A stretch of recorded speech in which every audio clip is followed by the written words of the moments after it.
To BSc mathematics first year class. First year में हम पढ़ रहे थे मैक्लूरियन थ्योरम, और मैक्लूरियन थ्योरम के बेस पे अभी तक हमने trigonometric function, inverse trigonometric function और लॉगरिथमिक फंक्शन के कुछ क्वेश्चंस हम लास्ट वीडियो में अभी तक कर चुके हैं। अब जो हम पढ़ने जा रहे हैं log sec x का expansion by using the Maclaurin theorem, और ये जो क्वेश्चन है ये question almost almost 25 times, 22 to 25 times exam में हूबहू यही क्वेश्चन आ चुका है।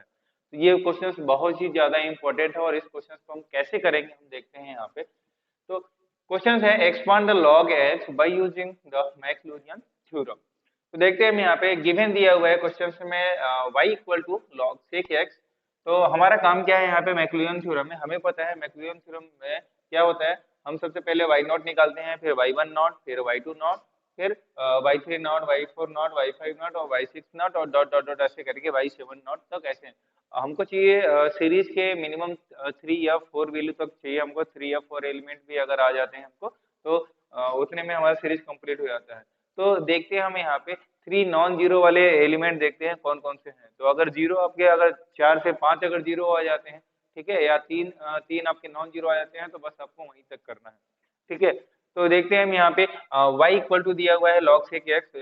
तो हम देखते हैं यहाँ पे directly at x equal to zero रखने पे, y नॉट का मतलब आपको पता है, at x equal to zero रखने पे log sec zero equal to कितना हो जाएगा हमारा, sec जीरो की वैल्यू हो जाएगी 1, और log 1 इक्वल टू कितना हो जाएगा फाइनली 0। दैट मीन्स जो y जीरो की जो वैल्यू है, y जीरो की वैल्यू या y नॉट की जो वैल्यू है वो कितनी आ जाएगी यहाँ पे 0। अगेन हम क्या करेंगे यहाँ पे, फर्स्ट टाइम डेरिवेटिव करेंगे। log sec x का जो डेरिवेटिव होगा वो कितना हो जाएगा, log sec x का डेरिवेटिव 1 अपन sec x, log sec x का कितना हो जाएगा 1 अपन sec x, और sec x का कितना हो जाएगा sec x into 10x। sec x और sec x अपने में कैंसिल आउट हो जाएंगे और बचेगा ओनली क्या 10x। जब हम x इक्वल टू जीरो रखेंगे तो y1 जीरो की वैल्यू निकल के आएगी, और y1 जीरो की वैल्यू 10 जीरो होगी, जो कि वैल्यू होती है यहाँ पे 0। आगे आते हैं हम, अगेन 10s का डिफरेंशिएशन करेंगे तो हमें y2 मिलेगा, और y2 कितना हो जाएगा हमारा, 10s का डिफरेंशिएशन होता है sec स्क्वायर x, तो sec स्क्वायर x। अब हमें y2 की वैल्यू निकालनी होगी, तो y2 की वैल्यू कैसे निकालेंगे, at zero, at x equal to zero पे y2 जीरो हमको मिल जाएगा, तो y2 जीरो की वैल्यू कितनी हो जाएगी sec square zero, that means कितनी हो जाएगी फाइनली ये वैल्यू हो जाएगी 1। तो देखो यहाँ पे अभी ये वाली जीरो मिली, ये जीरो मिली, तो एक नॉन जीरो हमको अभी तक मिला है, ठीक है, नॉन जीरो वैल्यू हमको सिर्फ एक मिला है। आगे आते हैं हम यहाँ पे y3 की वैल्यू देखते हैं यहाँ पे, y3 की वैल्यू sec स्क्वायर x का जो डिफरेंशिएशन होगा वो कितना हो जाएगा 2 sec x into sec x into 10x। तो sec स्क्वायर x हो जाएगा फाइनली, तो 2 sec square x into 10x हो जाएगा। ध्यान से देखेंगे तो ये sec स्क्वायर x है, ये ऑलरेडी y2 का डिफरेंशिएशन है, और जो 10x है ये किसका डिफरेंशिएशन है, ऑलरेडी y1 का डिफरेंशिएशन। तो हमने क्या लिख दिया यहाँ पे 2 y2 y1, क्योंकि ऑलरेडी हम इसकी वैल्यू निकाल चुके हैं तो हमको अलग से निकालने की जरूरत नहीं है। हमने क्या किया यहाँ पे वैल्यू हमने निकाला 2 y2 इंटू y1 की वैल्यू रख दिया। तो देखो यहाँ पे y3 जीरो की जो वैल्यू हमको मिलेगी वो कितनी मिल जाएगी, 2 इंटू y2 की जो वैल्यू आई हमारी, y2 की वैल्यू कितनी आई है यहाँ पे 1 आई है, और y1 की जो वैल्यू थी वो कितनी है 0 थी, तो फाइनली जो आ जाएगा वैल्यू ये 0 आ जाएगा।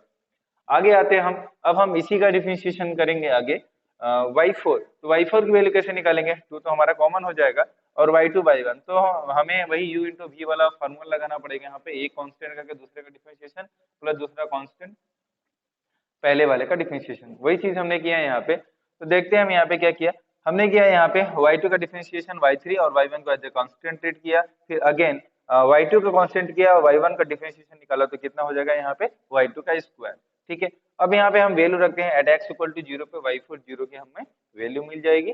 तो y3 की वैल्यू रखते हैं, y3 जीरो की जो वैल्यू है y3 जीरो, इसकी वैल्यू जीरो, तो हमें डायरेक्टली जीरो लिख दिया कि जीरो इंटू y1, तो कितना हो जाएगा फाइनली जीरो। y2 का स्क्वायर, y2 की जो वैल्यू है वो 1 है, प्लस 1 का square, that means 2 into 1 equal to कितना आ जाएगा 2। तो हमारे पास अभी तक नॉन जीरो वैल्यू कितनी आ गई 2, तो हमें और करना पड़ेगा, एटलीस्ट 3 आपके पास नॉन जीरो वैल्यू होनी चाहिए। तो हमारे पास एक नॉन जीरो वैल्यू और 2 नॉन जीरो वैल्यू आ गई। आगे आते हैं हम y5 निकालते हैं, तो डिफरेंशिएशन हम इसी फंक्शन का करेंगे, ये जो ऊपर लिखा हुआ है इसी का हमें डिफरेंशिएशन करना है। आगे आते हैं हम, y5 इक्वल टू कितना हो जाएगा 2 इंटू y3 का करें, देखो y3 को कॉन्सेंट्रेट किया, y1 के किया तो y2 आ गया, फिर प्लस y1 को कॉन्सेंट्रेट किया, y3 का किया तो कितना आ गया y4। तो इसका डिफरेंशिएशन ये दोनों हो गया। y2 का स्क्वायर का जो हम डिफरेंशिएशन करेंगे कितना हो जाएगा 2y2 इंटू y2 का डिफरेंशिएशन y3, ठीक है। अब हम क्या करते हैं यहाँ पे वाईफाई जीरो निकालने के लिए हमें अगर एक्स इक्वल टू जीरो में जो करस्पॉन्डिंग वैल्यू है वो हम देखते हैं यहाँ पे। तो वाई थ्री जीरो की जो वैल्यू है कहाँ गया, वाई थ्री की जो वैल्यू है वो कितनी है, जीरो, तो हमने डायरेक्टली जीरो लिख दिया। वाई वन की जो वैल्यू है वो भी जीरो है, तो हमने डायरेक्टली जीरो लिख दिया। यहाँ पे देखते हैं वाई टू की वैल्यू, तो वाई टू की वैल्यू वन थी, लेकिन वाई थ्री की वैल्यू जीरो थी, तो हमने डायरेक्टली जीरो लिख दिया। और टू इंटू जीरो फाइनली कितना आ जाएगा, जीरो। अभी हमारे पास सिर्फ टू नॉन जीरो वैल्यू है, तो हमें और चाहिए, हमें एक और वैल्यू चाहिए, इसलिए हमने वाई सिक्स निकाला। आगे हम वाई सिक्स निकालते हैं। वाई सिक्स निकालेंगे, दैट मीन्स हमको क्या करना पड़ेगा कि हमको इसका डिफरेंशिएशन करना पड़ेगा। तो देखते हैं इसका डिफरेंशिएशन। टू पहले से था, टू हमने कॉमन ले लिया। तो देखो यहाँ पे वाई थ्री वाई टू लिखा हुआ है, वाई थ्री को कांस्टेंट ट्रीट किया, वाई टू का डिफरेंशिएशन वाई थ्री। अगेन क्या है वाई वन। अब यहाँ पे वाई थ्री वाई टू लिया हुआ है। अब हम क्या करेंगे, यहाँ पे वाई थ्री तो कांस्टेंट किया था, वाई टू का किया था, ठीक है, वाई टू का डिफरेंशिएशन। अब वाई टू को हम क्या करेंगे, कांस्टेंट लेंगे और वाई थ्री का डिफरेंशिएशन करेंगे, तो कितना हो जाएगा, वाई फोर। तो फर्स्ट टर्म्स का ये दो डिफरेंशिएशन हो गए इसके। अब आते हैं हम y y one y four के। वाई वन को एज ए कांस्टेंट ट्रीट किया, वाई फोर को किया तो वाई फाइव हो गया। अगेन वाई फोर को एज ए कांस्टेंट ट्रीट किया, वाई वन का किया तो कितना हो गया, वाई टू हो गया। तो ये दो टर्म्स आ गए इसके, ठीक है, तो इसके दो टर्म्स आ गए। अब हम आते हैं इस पे। तो टू को हमने कॉमन लिया और वाई टू कॉन्स्टेंट लिया और ट्रीट किया, और वाई थ्री का डिफरेंशिएशन किया तो वाई फोर हो गया। फिर वाई थ्री को एज ए कॉन्स्टेंट ट्रीट करेंगे, वाई टू का करेंगे तो वाई थ्री, और वाई थ्री स्क्वायर हो जाएगा।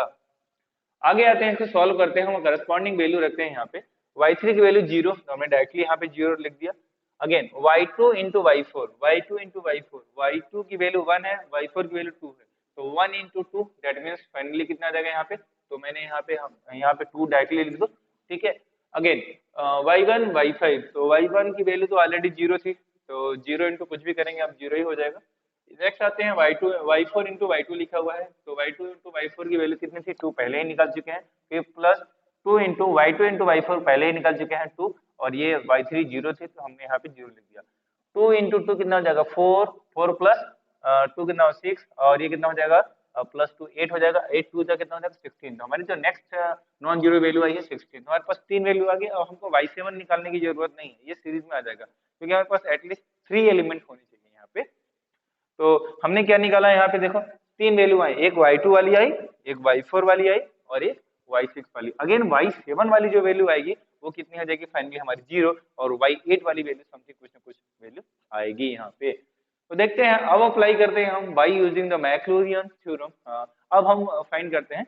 अब मैक्लूरियन थ्योरम का हमारा काम यहाँ से स्टार्ट होता है, और y1 zero, y2 zero, y3 zero, y4 zero, y5 zero, y6 zero, इस सबकी करस्पॉन्डिंग वैल्यू हम इस इक्वेशन में रख देंगे। तो देखते हैं हमें जो मिलेगा क्या है। यहाँ पे इक्वेशन आपको पता है, y जीरो या y zero plus x into y one zero divided by factorial one, x square upon factorial two into y two zero, x cube upon factorial three y three zero, plus x four upon factorial four y four zero, plus x five upon factorial four y five zero, plus x to the power six upon factorial six into y six zero. अब इन सब की corresponding value हम रखेंगे y one y two y three y four y five and y six थी at x equal to zero पे, जो value हम अभी थोड़ी देर पहले यहाँ पे ये सारी चीजें निकाले हैं।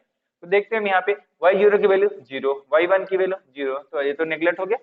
X square into y two की वैल्यू कितनी आई है यहाँ पे वन, तो हमने क्या लिख दिया यहाँ पे one, x square upon factorial to, फिर प्लस वाई थ्री की value zero, x four upon factorial four लिख दिया, और वाई फोर की वैल्यू कितनी थी हमारी टू थी, फिर प्लस वाई फाइव की वैल्यू कितनी थी zero, x six upon factorial six, y six zero की वैल्यू कितनी थी सिक्सटीन, जो अभी निकाला हमने यहाँ पे, ठीक है। अब देखते हैं यहाँ पे, अब इसको हम क्या करते हैं, इसको समराइज कर लेते हैं। तो ये तो हट गया आएगा पूरा पूरा, ये सब कैंसिल आउट हो जाएंगे जो जीरो जीरो, तो इसको हटा देते हैं हम। जो आएगा हमारा value x square upon factorial two that means two, plus two into x power four, factorial four को हम four into three into two into one लिख सकते हैं ऐसे। तो फाइनली कितना हो जाएगा, टू से टू कैंसिल आउट हो जाएगा, यहाँ पे बचेगा कितना, फोर थ्री जा 12, तो हमारा कितना आ जाएगा x to the power four upon 12। Again इस पे आते हैं हम यहाँ पे 16 into x to the power six divided by x factorial six को हम क्या करते हैं, ब्रेक कर लेते हैं, six into five into four into three into two into one, तो फैक्टोरियल सिक्स का मतलब यही होता है। तो कट करते हैं यहाँ से टू, ठीक है, टू एट जा हो जाएगा यहाँ पे 16, ठीक है, फिर फोर टू जा हो जाएगा यहाँ पे, फिर टू थ्री जा हो जाएगा। तो देखो यहाँ पे ये सब कट गया, बचा कितना, four into three into five कितना हो जाएगा, फाइव इंटू थ्री 15 हो जाएगा, 15 थ्री जा 45, तो यहाँ पे कितना हो जाएगा 45, दैट मीन्स वही 5 इंटू 3 कितना हो जाएगा 15, 15 गुणे 3 15 या 45। तो हमने क्या लिख दिया x to the power 6 divide by 45। और जो नेक्स्ट वैल्यू आएगी 0, और उसके बाद वाली जो नेक्स्ट वैल्यू आएगी क्वेश्चन में आएगी x टू द पावर 8 के टर्म्स में। आगे आते हैं हम यहाँ पे, इसको और थोड़ा सा इजी मैनर में लिख लेते हैं। यहाँ पे कट के जो आया है यहाँ पे मल्टीप्लाई करने के बाद x square upon 2 plus x to the power 4 upon 12, ठीक है, 4 3 जा 12 हो जाएगा, x to the power 6 upon 45 या 6 अपॉन 45। तो प्लस डॉट डॉट कर देते हैं यहाँ पे। तो ये जो फाइनली आपको सीरीज मिला है यही आपका इसका एक्सपांशन था। तो log sec x का जो फॉर्मूला हो जाएगा log sec x equal to x square upon 2 plus x to the power 4 upon 12 plus x to the power 6 upon 45, ये आपका फाइनली आंसर हो जाएगा। तो कभी भी आपको अगर एग्जाम में आता है log sec x का एक्सपांशन कैसे करते हैं bye using the Maclaurin theorem, तो आप ऐसे जैसे मैंने बताया इस मैनर में आप करोगे तो आपको फुल मार्क्स मिलेंगे। ठीक है, ओके। तो वीडियो पॉज करो और ये सारी चीजें नोट डाउन करो। अगर आप वीडियो को फर्स्ट टाइम देख रहे हो तो आप चैनल को सब्सक्राइब जरूर कर लेना। EP maths by Ramesh sir, आप अगर गूगल सर्च करते हो EP maths by Ramesh sir तो डायरेक्टली ये सब सारी वीडियोस आ जाएंगी हमारे चैनल की। ठीक है, और अगर आपको वीडियोस खोजने में अगर दिक्कत आ रही है या कोई परेशानी आ रही है तो आप डायरेक्टली प्ले लिस्ट में जाके आप फर्स्ट ईयर की मैथमेटिक्स, फर्स्ट ईयर में टॉपिक वाइज है, यहाँ पे लेबनिज थ्योरम का एक अलग प्ले लिस्ट है, अलग चैनल अलग है उसमें वीडियोस, और मैक्लूरियन के अलग वीडियोस हैं, सक्सेसिव डिफरेंशिएशन के अलग वीडियोस हैं। तो बाई नेम ही लिखा हुआ है, आप इजीली पा सकते हो और कौन सी वीडियो पहले देखना है और कौन सी बेसिक टर्म्स है, तो ऐसे आप प्ले लिस्ट में जाके आप सारी चीजें चेक कर सकते हो। और जो कॉलेज के स्टूडेंट जो है वो आप प्रॉपर आप नोट्स बनाते रहो। ठीक है, okay, thank you so much videos देखने के लिए।